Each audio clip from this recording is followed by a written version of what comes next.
하나님 감사합니다. 오늘 이 예배가 하나님을 만나는 예배가 될 수 있도록 함께해 주셨고 위로받고 도전을 받을 수 있는 은혜로운 시간이 될 수 있도록 함께하여 주시옵소서.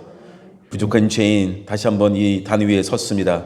성령 충만한 가운데서 하나님의 말씀을 담대히 전할 수 있도록 인도하여 주셨고, 말씀을 듣는 우리 모두가 성령 충만한 가운데서 마음을 열고 하나님의 말씀을 받아들일 수 있도록 함께하여 주시옵소서. 가정에서 또 이 예배당에서 어디서 예배를 드리던 온전히 신령과 진정으로 하나님께 예배드릴 수 있는 축복의 시간이 될 수 있도록 인도하여 주시옵소서. 감사하며 예수님의 이름으로 기도드렸습니다. 아멘. 하나님 말씀 보시겠습니다. 창세기 39장 7절에서 20절 말씀 우리 교독하겠습니다. 창세기 39장 7절에서 20절 말씀입니다. 제가 먼저 7절, 성도님들께서 8절 이렇게 교독하도록 하겠습니다.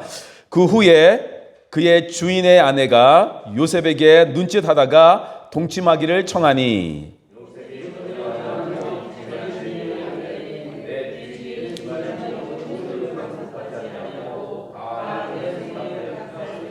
이 집에는 나보다 큰 이가 없으며 주인이 아무것도 내게 금하지 아니하였어도 금한 것은 당신뿐이니 당신이 그의 아내임이라. 그런즉 내가 어찌 이 큰 악을 행하여 하나님께 죄를 지으리이까.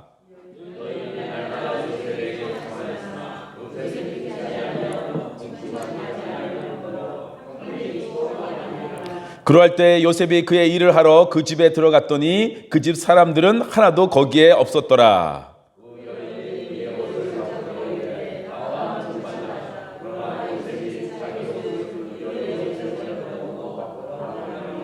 그 여인이 요셉이 그의 옷을 자기 손에 버려두고 도망하며 나감을 보고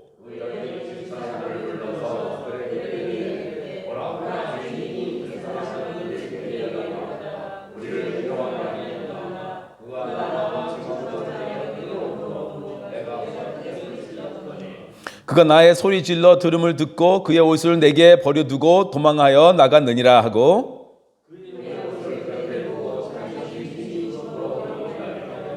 이 말로 그에게 말하여 이르되 당신이 우리에게 데려온 히브리 종이 나를 희롱하려고 내게로 들어왔으므로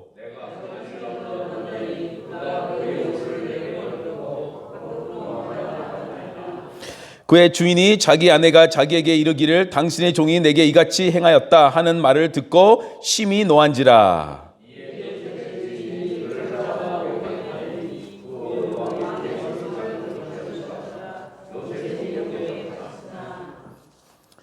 아멘. 오늘 하나님께 죄를 지으리까 라는 주제로 함께 은혜를 나누고자 합니다.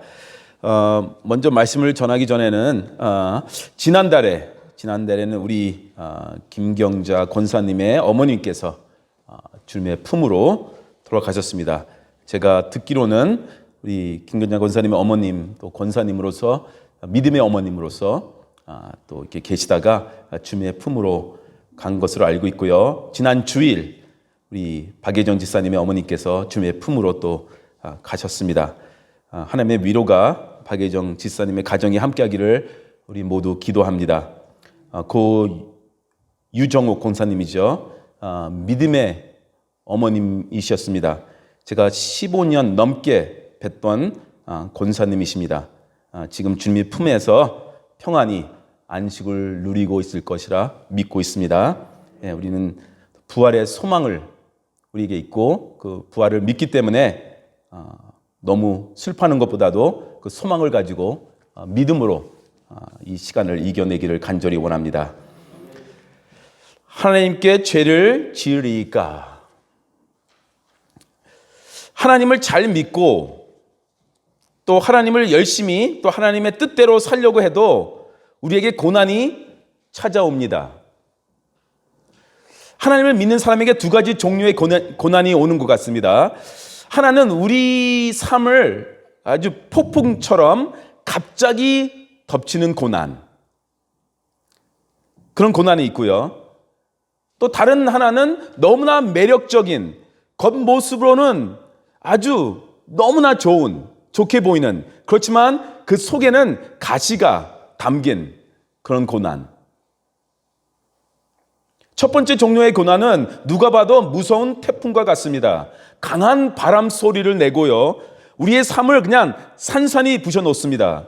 시작부터 무섭습니다. 쉽게 말하자면 조폭 같은 고난입니다. 그냥 험악한 얼굴을 하고 노골적으로 우리를 때리고 상처를 주는 그런 고난 같습니다. 그렇지만 두 번째 종류의 고난은 굉장히 아름다운 장미꽃으로 다가옵니다. 그래서 겉에 보기에는 너무나 좋은 것 같습니다. 그러나 그 꽃을 받는 순간 가시에 찔리게 되는 것입니다. 이것은 마치 아주 나이스하게 우리에게 다가오는 사기꾼 같습니다. 그래서 처음에는 좋은 것 같은데 나중에는 고난이 따르게 되는 것입니다. 첫 번째 종류의 고난은 눈에 보입니다. 뻔히 보입니다. 너무 강하게 오죠. 두 번째 종류의 고난은 눈에 처음에는 잘 안 보입니다. 좋은 것 같습니다. 그러나 둘 다 우리를 힘들게 하는 것은 마찬가지입니다. 요셉은 형들의 손에 붙들려 하루아침에 노예로 끌려오면서 첫 번째 종류의 고난을 받게 됩니다. 정말 강한 태풍이 불어 모든 것을 순식간에 빼앗아간 것처럼 하루아침에 노예가 되어버렸습니다. 그러나 하나님의 도우심으로 그 첫 번째 고난의 트라우마에서 점점 벗어나고 있었습니다. 저희는 지난주에 본문에서 우리는 요셉이 노예로 팔려간 그 집에서도 하나님께서 함께 동행하면서 하나님의 축복을 받았다. 그러니까 광야 속에서도 주님의 은혜를 받는 그런 요셉을 살펴보았습니다. 요셉은 자신의 주인 바로 왕의 친위 대장 보디발의 절대적인 신임을 받게 되었습니다. 빠르게 그 집 살림을 총괄하는 자리까지 올라가게 되었습니다. 어떻게 보면 노예로서는 성공한 것입니다. 보디발의 집이 보통 집이 아니라고 지난주에 말씀드렸죠. 보디발의 재산과 살림은 어마어마했을 것입니다. 그걸 20살도 안 되는 노예 청년에게 다 맡긴 것입니다. 이 노예 청년이 보디발의 집안의 모든 일을 총괄하게 되었던 것입니다. 얼마나 놀라운 일입니까? 이제 고생 끝, 행복 시작. 그런 것 같았는데 인생은 참으로 한치 앞을 볼 수 없다고 하더니 요셉에게 너무나 달콤한, 겉모습으로 보는 그런 달콤한, 그러나 속에는 너무 무서운 가시가 있는 그런 고난이 오고 있었습니다. 지난주에 보았던 마지막 구절을 보시겠습니다. 창세기 39장 6절 보셔요. 함께 읽겠습니다. 시작. 주인이 그의 소유를 다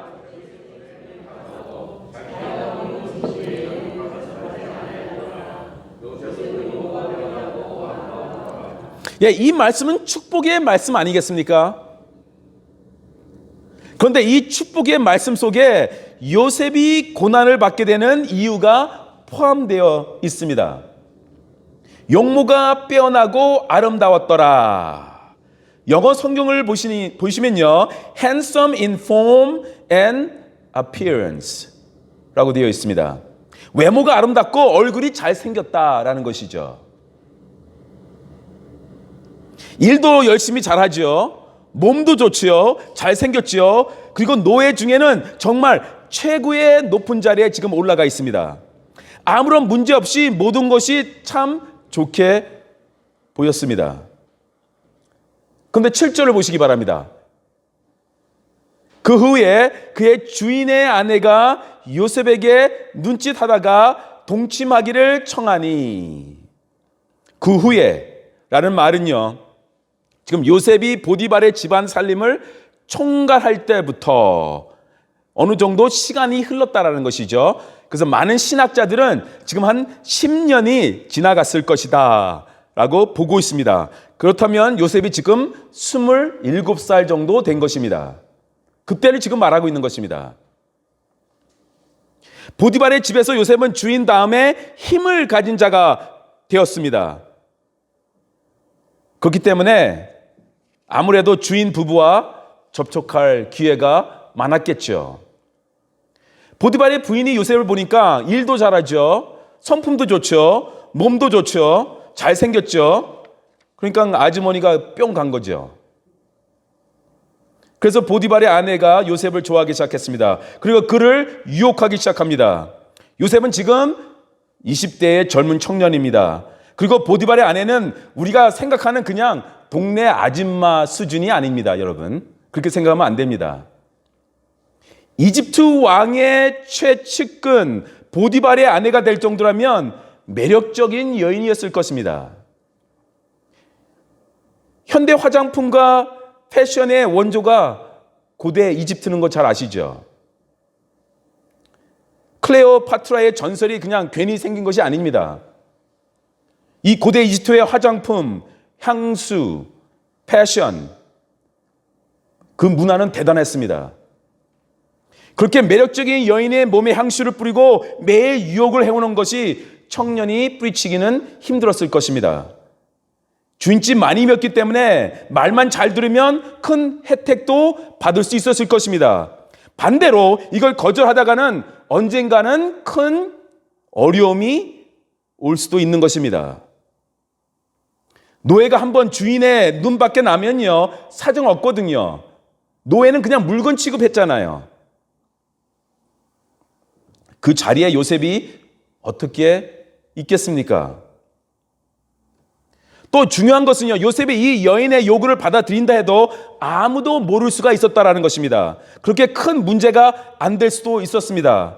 역사학자들에 의하면요, 그 당시 이집트 부자 여인들은 다른 남성들, 특히 노예들과도 자유스럽게, 아주 자연스럽게 연애를 할 정도로 아주 개방적이고 음란했다고 말하고 있습니다.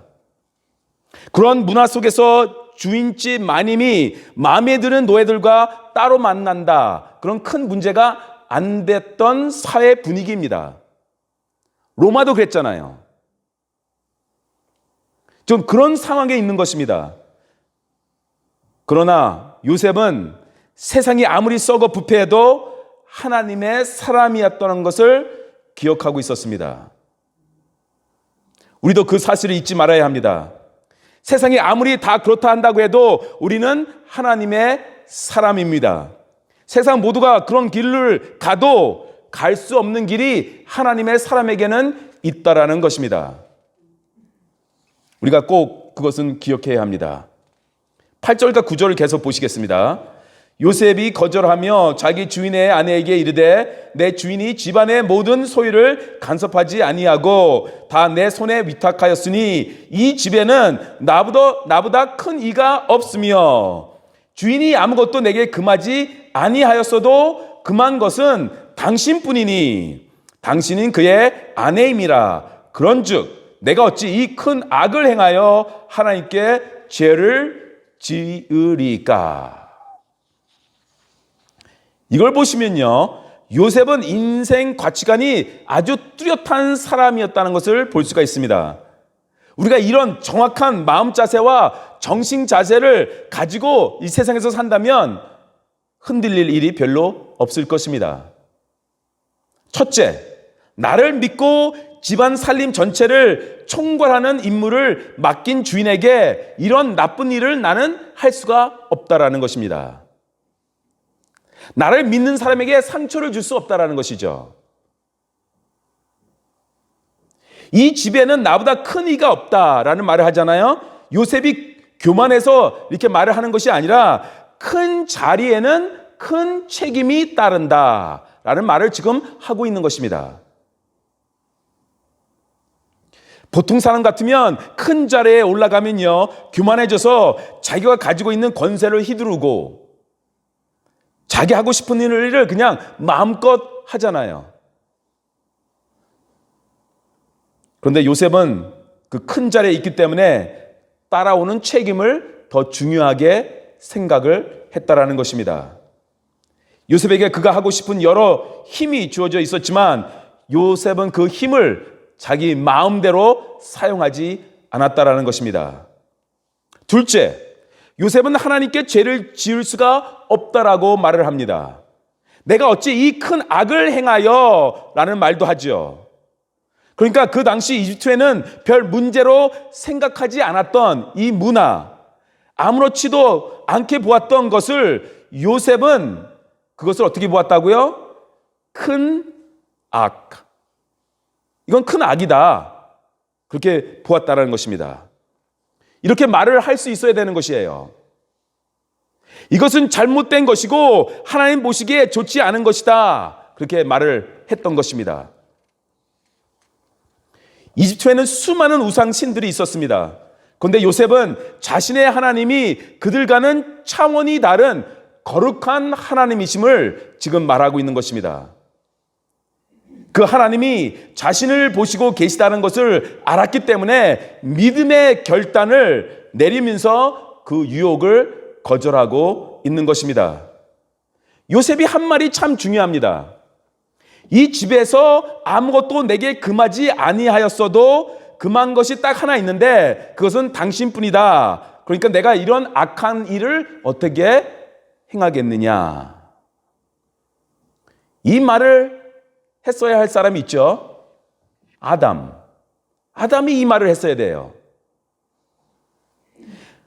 하나님께서 뭐라고 말씀하셨습니까? 모든 것을 다 먹어도 좋다. 그렇지만 선악과 하나만큼은 먹지 말라. 근데 그만 그것을 아담이 먹어버립니다. 금한 것 딱 하나였는데 그걸 건드린 것입니다. 사탄의 유혹에 넘어가 그래서 죄를 지게 된 것입니다. 요셉은 나는 다 할 수 있다. 그러나 금한 것 딱 하나 있는데 그것은 안 하겠다. 라고 지금 말하고 있잖아요. 그래서 요셉은 아담이 아니었습니다. 요셉은 그래서 그 유혹을 이겼습니다. 39장의 주제를 제가 계속 말씀드리고 있는데요. 39장의 주제는 하나님이 항상 요셉과 함께 하셨다입니다. 그런 말씀이 계속 나오잖아요. 4번이나 나오거든요. 항상 하나님이 나와 함께 하신다.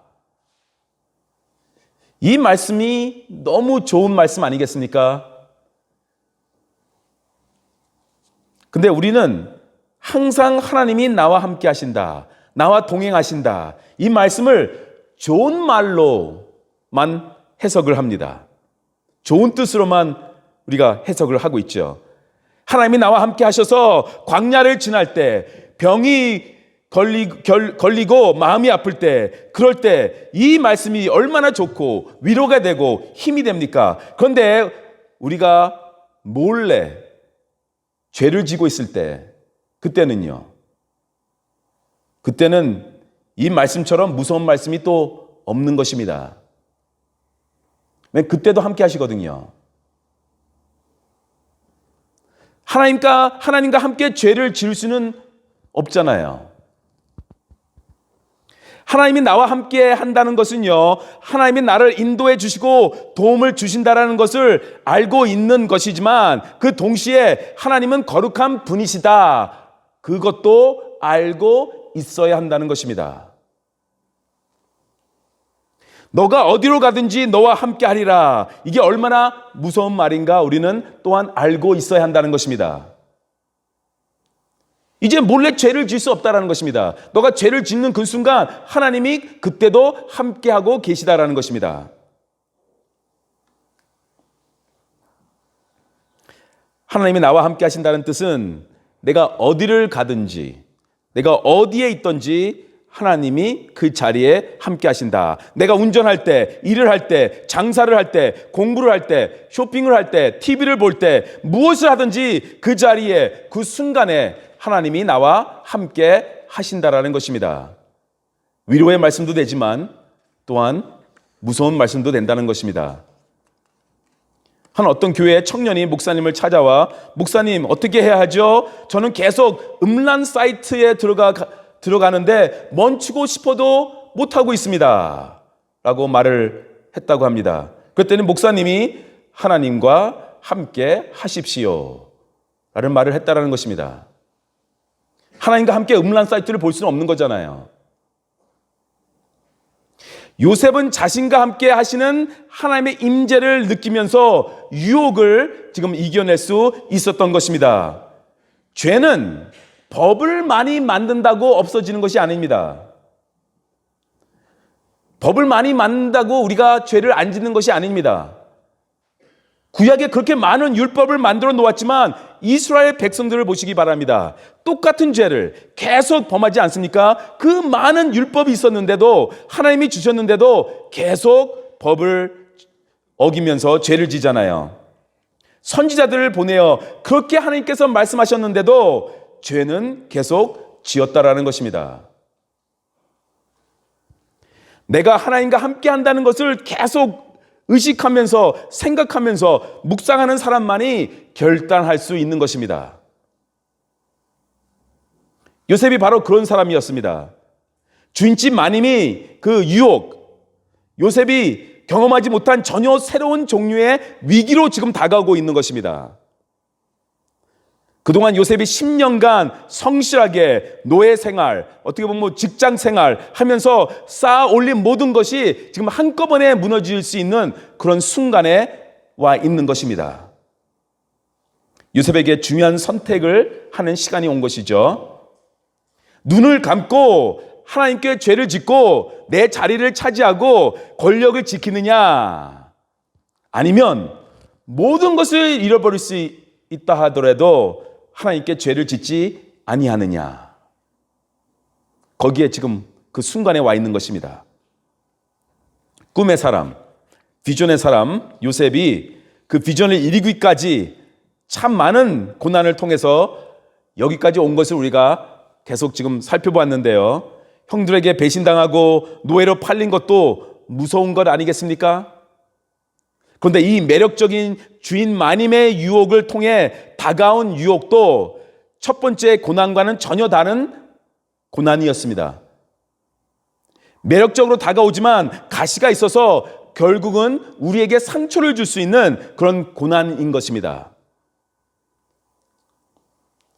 이건 마치 어떻게 보면 조폭한테 얻어맞고 다 빼앗기는 것이 무섭습니까? 아니면 사기꾼한테 속아 넘어가 다 빼앗기는 것이 무섭습니까? 라고 질문하는 거하고 똑같습니다.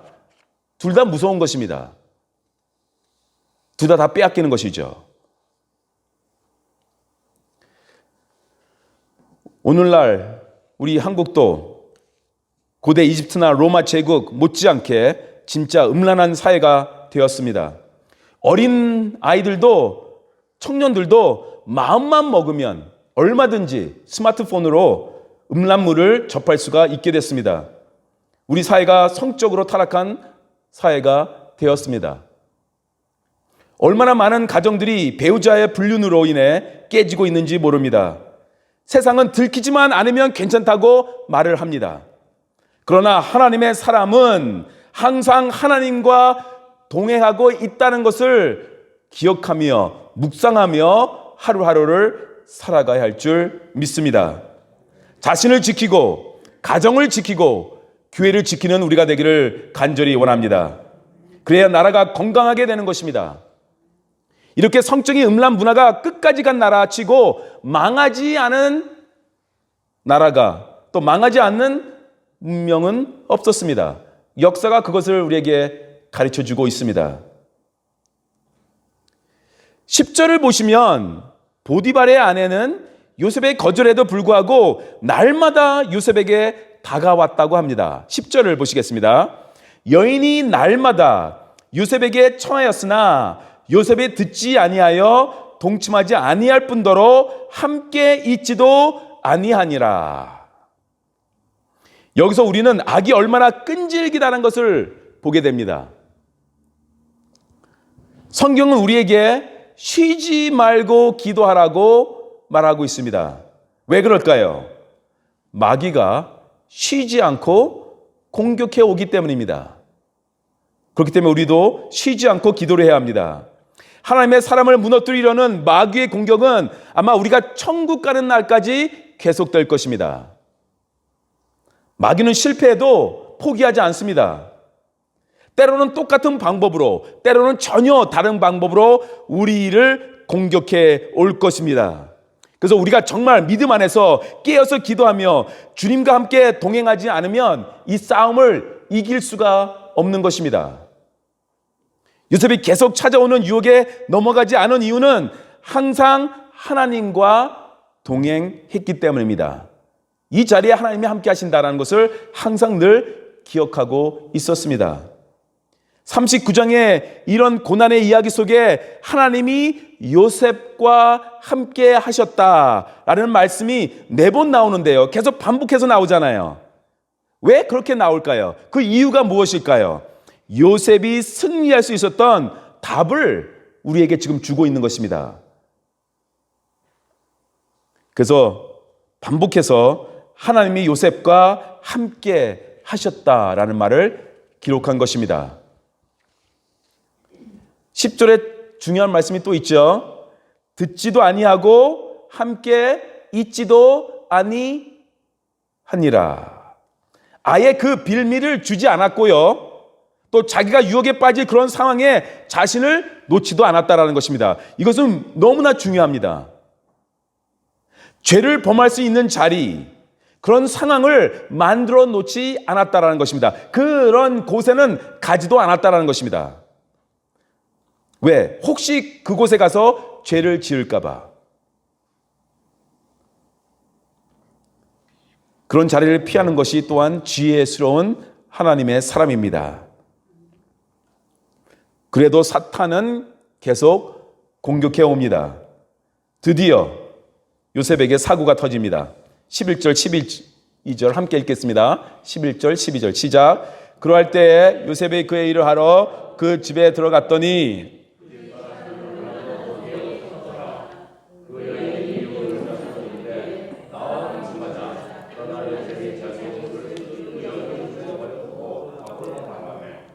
우리가 아무리 의도적으로 결단을 하고 조심을 해도 죄를 완전히 피할 수는 없다라는 것입니다. 죄는 끈질기게 쉬지 않고 우리에게 접근해 옵니다. 보디발의 아내는 집안 식구를 다 밖으로 내보내고 요셉을 유혹할 수 있는 결정적인 환경을 만들었습니다. 그래서 요셉이 이제 일하러 들어왔는데 이제부터 이제 한국의 그 유명한 막장 드라마에서 보는 일이 벌어집니다. 요셉에게 유혹이 더 강하게, 더 가까이 왔지만 그 유혹을 거절하고 밖으로 뛰어나갑니다. 요셉이 잘한 것이죠. 요셉을 보디발의 아내가 잡기까지 하니까 요셉이 뿌리치면서 보디발의 아내가 잡고 있던 자기의 옷을 그냥 버려둔 채 집 밖으로 나갑니다. 그 다음부터 보디발의 아내가 완전히 이제 돌변하기 시작하죠. 감히 나를 거부해 하면서 너무나 자존심이 상해서 복수의 칼을 휘두르기 시작합니다. 요셉은 잘못한 것이 없어요. 하나도 없습니다. 그러나 누가 그의 말을 믿겠습니까? 요셉은 노예입니다. 누가 노예의 말을 믿겠습니까? 보디발의 아내는 그 순간 소리를 지릅니다. 그래서 사람들이 깜짝 놀라 들어옵니다.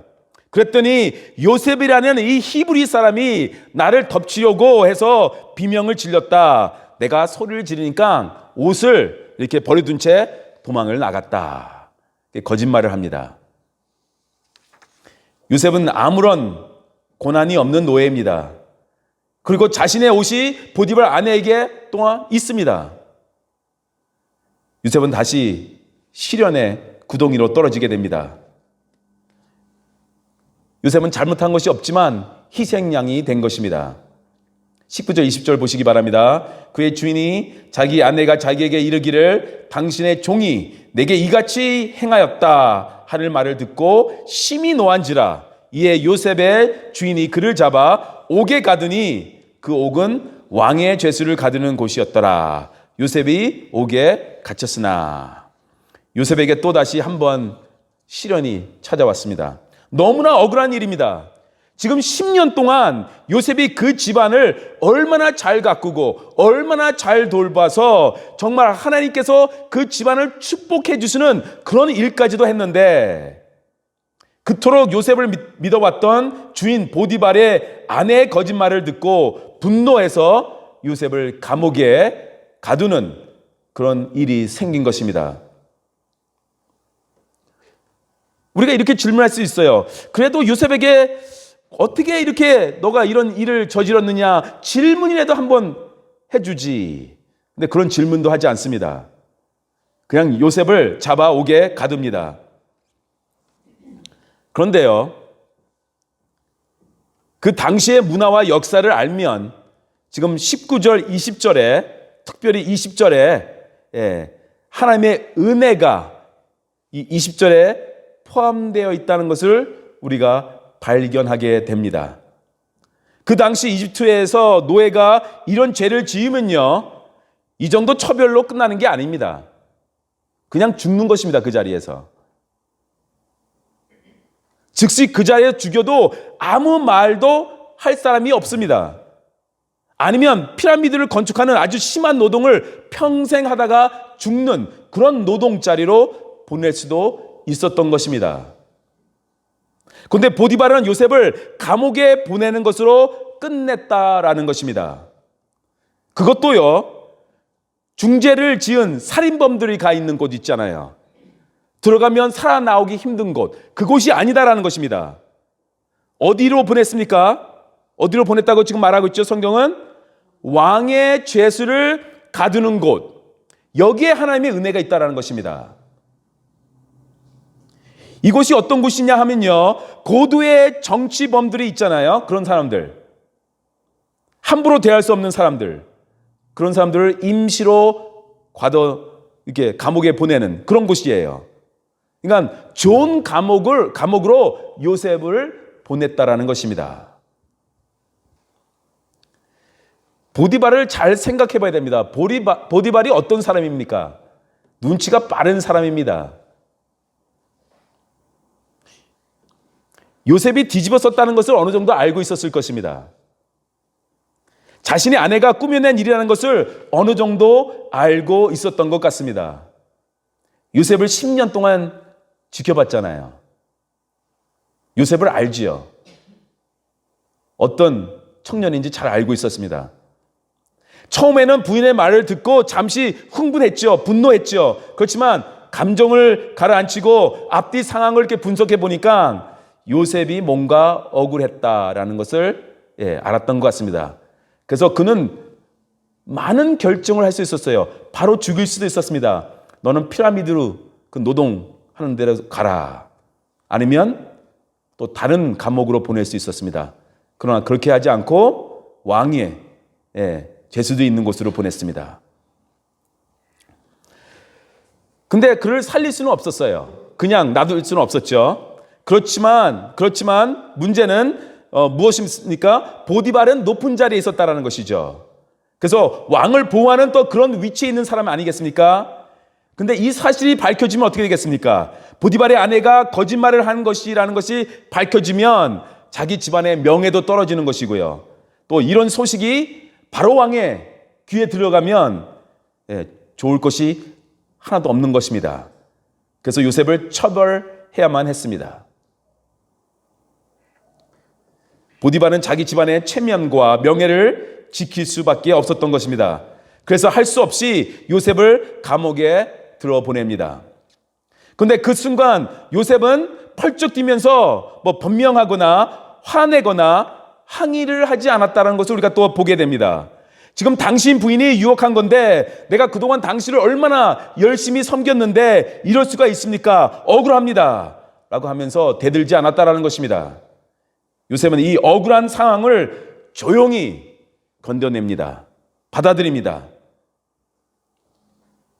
우리가 억울함과 비난을 직장 생활을 하면서 또 이렇게 살면서 뒤집어 쓰는 경우가 있는데 정말 울분이 터지죠. 그런데 이럴 때 우리도 요셉처럼 하나님을 붙잡고 이 억울한 상황을 이겨내는 여러분이 되시기를 간절히 원합니다. 요셉은 하나님의 사람입니다. 우리도 하나님의 사람입니다. 꿈의 사람입니다. 비전의 사람입니다. 그래서 이 억울함을 하나님을 의지하면서 이겨내야 하는 것입니다. 왜 우리에게 억울함이 없겠습니까? 있습니다. 그러나 하나님을 붙잡고 이겨내시기 바랍니다. 요셉은 하나님이 어떻게 나한테 이럴 수 있지 하면서 따질 수도 있었습니다. 하나님이 너무 하시는 거 아니겠습니까? 하나님께 죄를 짓지 않으려고 그렇게 한 것인데 이렇게 억울하게 감옥을 가다니, 좀 살만하면 다시 고난으로 밀어 넣으시고, 좀 살만하면 다시 고난으로 밀어 넣으시고, 하나님 너무하십니다. 그렇게 말할 수도 있었습니다. 요셉이 노예로 팔렸을 때 자기 인생은 이제 추락할 만큼 추락했다고 생각을 했을 것입니다. 근데 노예에서 더 내려가는 곳이 있어요.